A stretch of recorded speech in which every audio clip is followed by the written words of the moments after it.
समझिए कि एक करेला और ऊपर से वो नीम के पेड़ पे चढ़ गया। चड्डी छाप पत्रकार नीम का पेड़ है और एक खुशबू पांडे करेला है। अब नीम के पेड़ पे जब करेला चढ़ जाएगा तो कितना कड़वा हो जाएगा। और ये कड़वाहट जो है ना इतना कड़वा है कि ये लोगों को उतने कड़वाहट बर्दाश्त नहीं होता, लूज मोशन हो जाता है। और जब दवा खाती है लूज मोशन का, चाहे चड्डी छाप पत्रकार खाता है, तो उसका प्रॉपर जो है पेट साफ नहीं होता, वो सारा गंदगी मुंह से निकलता है और जिसके वजह से इतनी गंदी गंदी बातों का इस्तेमाल करती है। नमस्कार साथियों, हमारे साथ सामाजिक कार्यकर्ता रविकांत भारती के मौजूद हैं आज हम इनसे जानेंगे कि जिस प्रकार से देश में कुछ तथाकथित खुद को सोशल एक्टिविस्ट बताने वाले, राष्ट्रवादी बताने वाले, कुछ बुद्धिजीवी, कुछ फ्रिंज एलिमेंट अगर आप कह लें भारतीय जनता पार्टी की भाषा में, ऐसे फ्रिंज एलिमेंट जो देश का माहौल खराब करते हैं, आपत्तिजनक बातें करते हैं मुसलमानों के खिलाफ, देश में अल्पसंख्यकों के खिलाफ, उनके ऊपर रविकांत भारती का क्या प्रतिक्रिया उनसे जानेंगे। तो आइए बात करते हैं रविकांत भारती जी से। रविकांत भारती जी, सबसे पहला मेरा सवाल ये है कि आप जो है राष्ट्रवादियों के विरोध में क्यों खड़े रहते हैं? ऐसे लोगों के विरोध में क्यों खड़े रहते हैं जो हिंदू राष्ट्र बनाना चाहते हैं? कह रहे हैं राष्ट्रवादियों के खिलाफ मैं क्यों खड़ा रहता हूं, तो समझिए राष्ट्रवादी ये लोग हैं नहीं, ये लोग जो है देश के गद्दार हैं। क्योंकि देश में रह रहे हैं हिंदू और मुसलमान, भारत के संविधान के समक्ष यह जो है नागरिक बनाता है सबको और सभी नागरिकों को समान अधिकार देता है। लेकिन जो व्यक्ति माइक उठा के या जो है सामने माइक के आके हिंदू मुस्लिम रोज करता हो, ऐसे लोगों को आप राष्ट्रवादी मानते होंगे पत्रकार महोदय। हमारे नजर में ऐसे लोग देश के गद्दार हैं और देश के गद्दार रहेंगे। ये लोग उन्हीं के औलाद हैं जो नाथूराम गोडसे और जो सावरकर थे ना, सावरकर और नाथूराम गोडसे के औलाद हैं जिन्होंने महात्मा गांधी की हत्या की। हिंदू मुस्लिम एकता को जो जोड़ना चाहा उनको ये लोग जो है टारगेट करते रहते हैं और हिंदू मुस्लिम को बांटते हैं। इसलिए मैं इनको राष्ट्रवादी नहीं मानता, देश का गद्दार मानता हूँ। आप राष्ट्रवादियों का विरोध कर रहे हैं, देश में इतने सारे राष्ट्रवादी इन्फ्लुएंसर आ रहे हैं, जिसमें से एक बड़ा नाम अभी जो है एक लड़की है जो कि बताती है कि वो 21 साल की है और उसका नाम खुशबू पांडे। इसके अलावा एक राष्ट्रवादी पत्रकार है मनीष कश्यप। आप दोनों का विरोध करते हैं, क्यों विरोध करते हैं? हाल फिलहाल में आपने खुशबू पांडे का भी विरोध किया था। जहां तक आपने पूछा मनीष कश्यप, उसका नाम मैं चड्डी छाप पत्रकार नाम दिया हूं। वो जगह जगह मस्जिद और मजार खोजता है और मुसलमानों को, वो इलाहाबाद गया था, वहां पे चोर पकड़े गए 20, उसमें से एक पॉकेटमार मुसलमान था, तो बोला पूरे हिंदुस्तान के मुसलमानों को जोड़ने लगा। तो मेरे कहने का मतलब है अपराधी का कोई धर्म और जात नहीं होता, हिंदू हो या मुसलमान, अपराधी कोई भी हो, हमें अपराधी के लिए हमें आवाज उठाना चाहिए। धर्म से जोड़ने का ये कार्य करता है। मस्जिद और मजार पे जाके यह उल्टा सीधा बात करता है। और खुशबू पांडे तो कहती है कि 18 दिन में मैं मुसलमानों को समाप्त कर दूंगी। तो ये लोग भारत के संविधान के दुश्मन हैं और जो लोग भारत के संविधान के दुश्मन हैं उन लोगों को सरकार संज्ञान लेके जेल में डाले। ऐसे लोगों को कैसे लोग बाहर हैं? मनीष कश्यप ने तो शाहरुख खान के पठान फिल्म को फ्लॉप करवा दिया है। तो खुशबू पांडे और मनीष कश्यप दोनों जो है पठान फिल्म का भरपूर विरोध किया इन लोगों ने।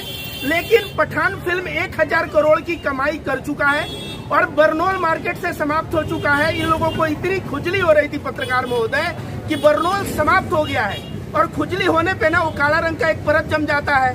वो परत जब जम रहा है फिर खुजली हो जा रहा है, क्योंकि दिल्ली यूनिवर्सिटी के प्रोफेसर पठान के गाने पे डांस किए तो इनका जो घाव है वो फिर से हरा हो जा रहा है, फिर से ताजा हो जा रहा है। और शाहरुख खान के बंगले के बाहर जाके आर्यन खान को गाली देना, नशेड़ी बोलना, गजेड़ी बोलना, शाहरुख खान को नशेड़ी गजेड़ी का बाप बोलना।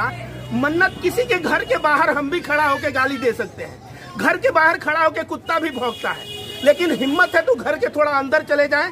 उसके बाद इनके सिक्योरिटी गार्ड जो शाहरुख खान के मन्नत में है ना, पिछवाड़े पे ऐसा इलाज करेंगे कि पूरा होश, इनका दिमाग होश में आ जाएगा। 21 साल की लड़की है खुशबू पांडे, अभी हाल ही आपने उसका विरोध किया था, उसके ऊपर अभी जिहादियों ने हमला किया है, क्योंकि वो मनीष कश्यप को अपने इंटरव्यू में बताई गई कि उसके ऊपर हमला हुआ है और चाकू से हमला हुआ है। देखिए, जहां तक इन लोगों ने एक नैरेटिव सेट करना चाहते हैं देश के मुसलमानों को जिहादी बोलना, तो इन लोगों को मैं बता दूं कि शायद इनको जिहाद का मतलब नहीं पता है। लेकिन एनीवे, ये जो बोल रही है चाकू मारा, तो उसमें ये भी बोल रही है कि चाकू मारा गया और मुझको पता नहीं चला क्योंकि मैं कराटा चैंपियन हूँ। कोई चाकू मारेगा और पता 1 घंटा बाद चलेगा? ये बताइए पत्रकार महोदय। तो ये सब ड्रामा है। मैं भी कह दूं रविकांत भारती, मुझे जो है कोई चाकू मार के चला गया, मुझे 2 दिन बाद पता चला, तो मैं कुछ भी बोल दूंगा, आप थोड़ी मान लेंगे।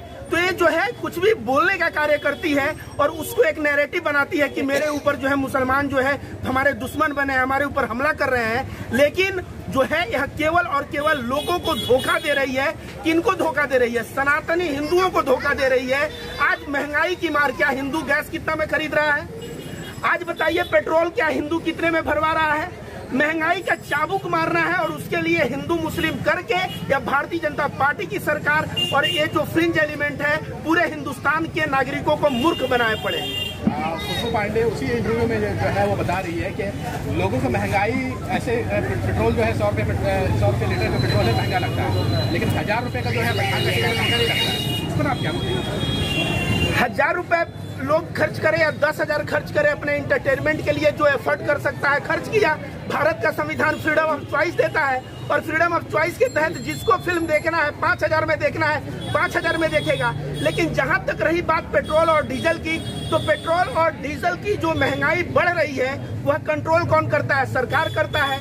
आज जो है विदेश में चले जाइए, कच्चे तेल कितना सस्ता आ रहा है, लेकिन यहाँ पेट्रोल का दाम 100 रुपया क्रॉस हो चुका है। और मुझे शर्म आता है स्मृति ईरानी जैसे भारतीय जनता पार्टी की मंत्री पे, जो गैस और पेट्रोल का दाम बढ़ने पे नंगा नाच करती थी, आज वो स्मृति ईरानी दूर दूर तक कहीं दिखती नहीं है।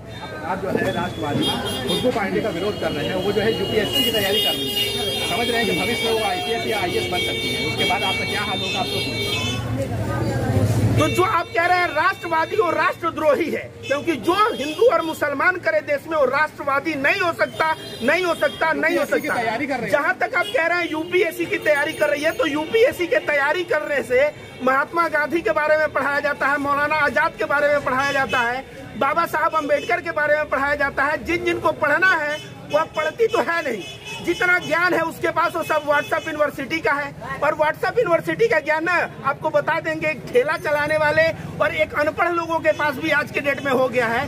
तो ये यूपीएससी की तैयारी नहीं कर रही है, अपने बाप को मूर्ख बना रही है। इस्लाम से इसको क्यों नफरत है? इस्लाम कहता है कि तुम्हारे पिताजी कहीं तुमको भेज रहे हैं और पैसा महीने महीने भेज रहे हैं, तो उस पैसे का सदुपयोग करो, किताब खोलो, मन लगा के पढ़ो, तो ये हलाल हो गया।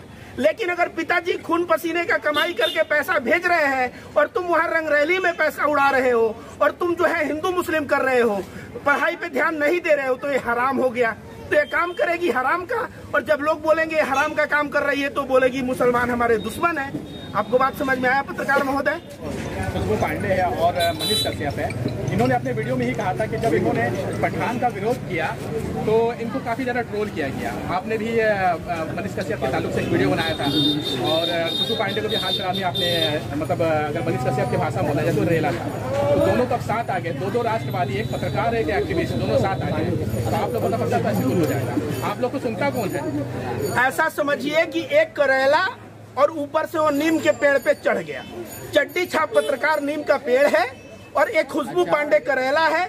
अब नीम के पेड़ पे जब करेला चढ़ जाएगा तो कितना कड़वा हो जाएगा, और एक कड़वाहट जो है ना इतना कड़वा है कि ये लोगों को उतने कड़वाहट बर्दाश्त नहीं होता, लूज मोशन हो जाता है। और जब दवा खाती है लूज मोशन का, चाहे चड्डी छाप पत्रकार खाता है, तो उसका प्रॉपर जो है पेट साफ नहीं होता, वो सारा गंदगी मुंह से निकलता है और जिसके वजह से इतनी गंदी गंदी बातों का इस्तेमाल करती है। तलवार के डर से तलवार पहननी है, आप उनके ही समर्थन में क्यों खड़े नजर आते हैं? आप कभी जो है आप महान जो राष्ट्रवादी गुजरे उनके बारे में कुछ नहीं बोलते, लेकिन जो तलवार के डर से सलवार पहने उनके समर्थन में क्यों खड़े होते? तो खुशबू पांडे कहती है पठान जो होते हैं तलवार के डर से सलवार पहन लिए होते हैं। तो मैं बताऊंगा कि महात्मा गांधी जो थे ना, महात्मा गांधी हिंदू मुस्लिम एकता की बात करते थे, दलित ब्राह्मण एकता की बात करते थे। तो दलित कहता था एक गीता लेके घूमते हैं, मुसलमान कहता था एक गीता लेके घूमते हैं, दलित कहता था ये ब्राह्मणों का पक्ष लेते हैं, ब्राह्मण कहता था दलित का पक्ष लेते हैं, मुसलमान कहता था हिंदू का पक्ष लेते हैं, हिंदू कहता था ये मुसलमान के सपोर्टर हैं। तो महात्मा गांधी को जिस तरह यह देश नहीं समझ पाया,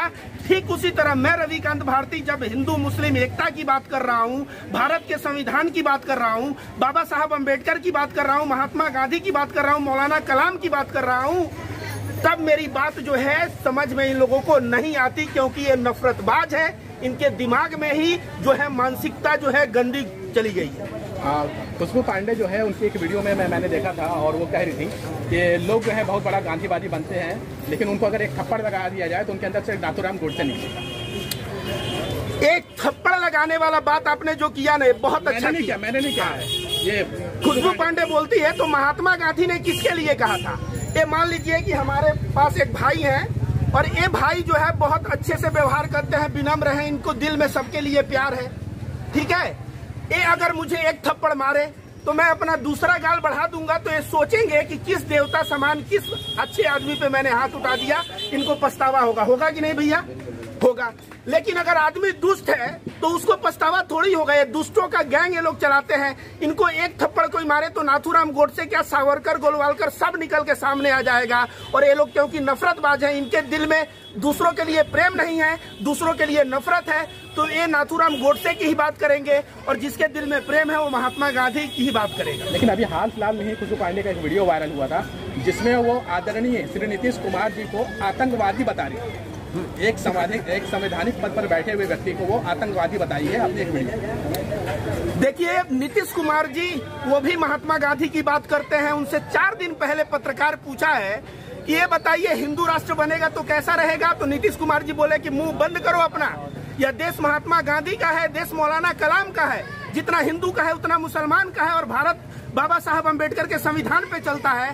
तो नीतीश कुमार भी जो है इन नफरतबाजों को प्रॉपर जवाब देते हैं, तो इन नफरतबाजों को हजम नहीं होता, और जब हजम नहीं होता तो महात्मा गांधी को ये लोग उल्टा सीधा बोल देते हैं, तो नीतीश कुमार को भी लोग आतंकवादी बोल रहे हैं। लेकिन मैं कह दूं जो नीतीश कुमार को आतंकवादी बोल रहे हैं, इनके बाप, इनके दादा जो है उनकी औकात इतनी नहीं होगी। नीतीश के सामने जो ज्ञान है ना 1% का ज्ञान नहीं होगा। इनकी औकात 2 कौड़ी की है और नीतीश कुमार जैसे माननीय मुख्यमंत्री को ये लोग जो है उल्टा सीधा बोलने का कार्य कर रहे हैं। आप नीतीश जी के बारे में अच्छी बातें कह रहे हैं, लेकिन आप सोचिए आप बिहार का जो सबसे बड़ा पत्रकार है वो इंटरव्यू ले रहा है खुशबू पांडे का, जिन्होंने अभी हाल फिलहाल में ही कहा था कि नीतीश कुमार आतंकवादी है और तेजस्वी यादव और आदरणीय लालू यादव जी के लिए भी अपमानजनक शब्दों का प्रयोग किया था। तो सन ऑफ बिहार ये बात बोल रहा है। वो सन ऑफ बिहार है ही नहीं, वो नागपुर का संतरा है, नागपुर का संतरा है। और वो कह रहा है मैं बिहार का बेटा हूँ। बिहार का बेटा रहेगा तो नीतीश कुमार जो बिहार के माननीय मुख्यमंत्री हैं उसको जो आतंकवादी बोलने का प्रयास कर रहा है, वो बिहारी अगर है तो जाके उसको समझाता कि तुमने कैसे बोला, लेकिन वहां पे जाके उसको सहयोग कर रहा है, उससे मीठे मीठे बातें कर रहा है। इसका मतलब चाहे वो खुशबू पांडे हो गई, चाहे सन ऑफ नागपुर जो है चड्डी छाप पत्रकार हो गया, ये सन ऑफ बिहार नहीं, ये गद्दार ऑफ बिहार है।